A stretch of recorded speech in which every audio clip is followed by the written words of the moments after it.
Hello जी, good morning. कैसे हैं आप लोग? I welcome you all to your own channel financial frontline. सबसे पहले स्टैंडर्ड डिस्क्लेमर, मैं कोई सेबी रजिस्टर्ड मेंबर नहीं हूँ। जो भी इंफॉर्मेशन शेयर कर रहा हूँ या अपने चैनल से करना चाहता हूँ, उसका पर्पस सिर्फ एजुकेशनल है और इससे ज़्यादा कुछ नहीं। तो without wasting any further moment, let's get started. आज का जो वीडियो है वो ट्रेडर साइकोलॉजी से रिलेटेड है। एज कि ये मेरी हमेशा कोशिश रही है कि मैं आपको साइमल्टेनियसली अपने वीडियोस में ये इन्फॉर्मेशन देता चलूँ कि जो ट्रेडर साइकोलॉजी है वो ट्रेडिंग का, इन्वेस्टिंग का एक बहुत इम्पॉर्टेंट पार्ट है। वो बहुत इम्पॉर्टेंट एक रोल प्ले करता है।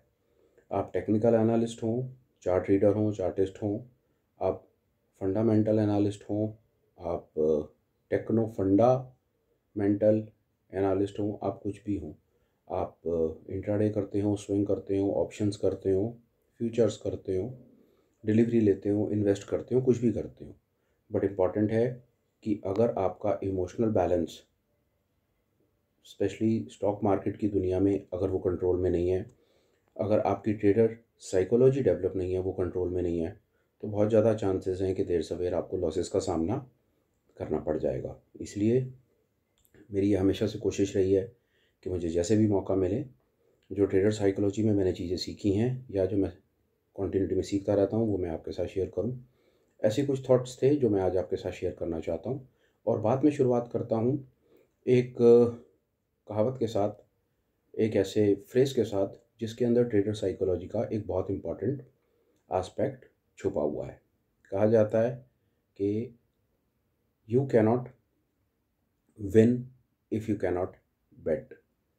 मतलब कि जब तक आप बेट नहीं करोगे, मतलब जब तक आप चांस नहीं लोगे, जब तक आप ट्रेडर पर्सपेक्टिव से अगर हम बात करें, जब तक आप बेट नहीं करोगे, जब तक आप पोजीशन नहीं लोगे, तब तक आप जीत नहीं सकते। बात बड़ी सरल सी है कि सिर्फ चार्ट को देख करके या सिर्फ कॉन्टिन्यूटी में ऑब्जर्व करके, सिर्फ ये सोच करके कि मैंने यहाँ लिया होता और यहाँ पर बेचा होता, या मैंने यहाँ बेचा होता और यहाँ लिया होता, मात्र सोच सोच करके तो प्रॉफिट नहीं बनेगा। अगर प्रॉफिट बनाना है तो एक बार को तो ट्रेड लेना पड़ेगा, मतलब एक बार को तो बाज़ार में उतरना पड़ेगा। बात वहीं से वापस आती है, if you want to win then you got to bet. मतलब बेट लगानी पड़ेगी, सट्टा करना पड़ेगा, चांस लेना पड़ेगा अगर आप जीतना चाहते हैं। ये तो हुई पहली बात। इसके साथ एक और बात साथ में ऐड होती है, if you lose all of your chips you can not bet. मतलब अब हम इसको समझने की कोशिश करते हैं कि ट्रेडर साइकोलॉजी में वो क्या कहना चाहता है।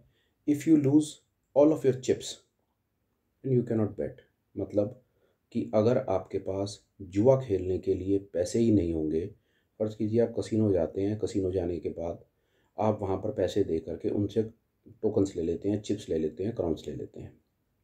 वही बात है कि वो आपका पैसा ही है।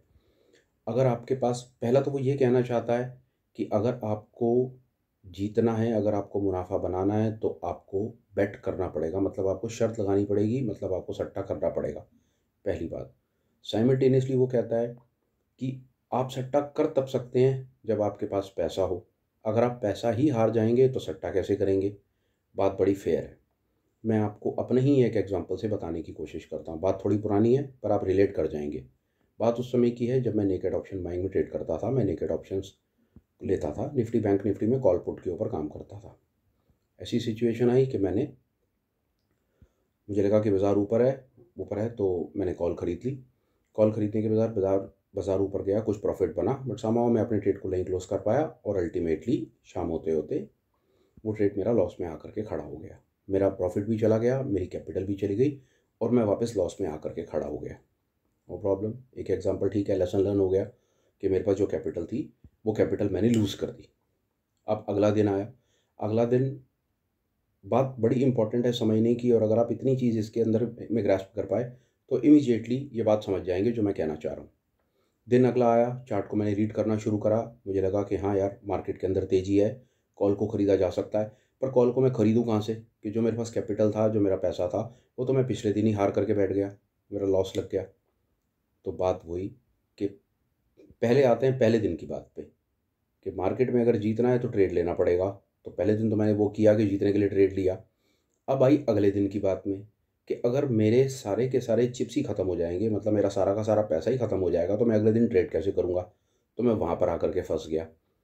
इस पर्टिकुलर कहावत से, इस पर्टिकुलर फ्रेज़ से मैं आपको क्रक्स बताऊँ कि सामने वाला जो एक्सपर्ट है वो हमें क्या बताने की कोशिश कर रहा है। वो सिर्फ़ ये कहना चाहता है कि मार्केट में रिस्क मैनेजमेंट का बहुत बड़ा हाथ है। मार्केट में मनी मैनेजमेंट का बहुत बड़ा हाथ है। मार्केट में पोज़ीशन साइज़िंग का बहुत बड़ा हाथ है। वापस बात, आपको मार्केट में बने रहने के लिए 2 काम करने हैं। सबसे पहला काम कि मार्केट में आपको बने रहना है। अब बने कैसे रहेंगे? जब आपके पास कैपिटल होगी। अब कैपिटल आपके पास कैसे बचेगी? जब आपके लॉसेस कंट्रोल होंगे। लॉसेस आपके कैसे कंट्रोल होंगे? जब आप मनी मैनेजमेंट के साथ, जब आप रिस्क मैनेजमेंट के साथ काम करेंगे, जब आप ये देख कर के चलेंगे कि आपको जो लॉसेस लेने हैं वो लॉसेस छोटे लेने हैं। दूसरा, जब आपको प्रॉफ़िट्स आएँ तो प्रॉफ़िट आपने राइड करने हैं। आमतौर पे ट्रेडर क्या करता है कि जब लॉस आना शुरू होता है तो पोज़ीशन अपनी खाली नहीं करता, पड़ा रहता है। लॉसेस बहुत बड़े ह्यूज होते जाते हैं और ऐसी सिचुएशन पर आकर के खड़ा हो जाता है जहाँ पर उसे लगता है कि जब उसके 100 रुपए का जो कैपिटल था वो गिर करके 20 रुपए रह गया है, तो अब पोज़ीशन खाली करने का क्या फ़ायदा? अब उसको 20 रुपए किस काम आएँगे? तो वो पोज़ीशन खाली नहीं करता। असूलन 100 रुपए से जब उसका लॉस आना शुरू हुआ, 100 रुपए की चीज़ उसने खरीदी, उसको लॉस आना शुरू हुआ, तो नीचे कहीं उसका 95-90 के ऊपर स्टॉप लॉस होना चाहिए था। वो लगाता नहीं है, बाज़ार नीचे से रखता जाता है और ऐसी सिचुएशन पर आकर के खड़ा हो जाता है कि उसकी कैपिटल 80%, 90%, 95% वाइप आउट हो जाती है। जो बच जाता है, वो कहता है अब मैं इसको खाली करके क्या करूँ, अब ये मेरे किस काम की। वापस बात वही कि अगर अब अब 100 रुपए रह गए, उसके 20 रुपए, वो 20 रुपए का करे क्या? अब उसको बाज़ार के अंदर में कोई बढ़िया चीज़ दिखती भी है खरीदने के लिए, तो उसके पास कैपिटल ही नहीं बची है। गलती उसने वही करी, पहले उसने अपनी कैपिटल को सेव नहीं किया।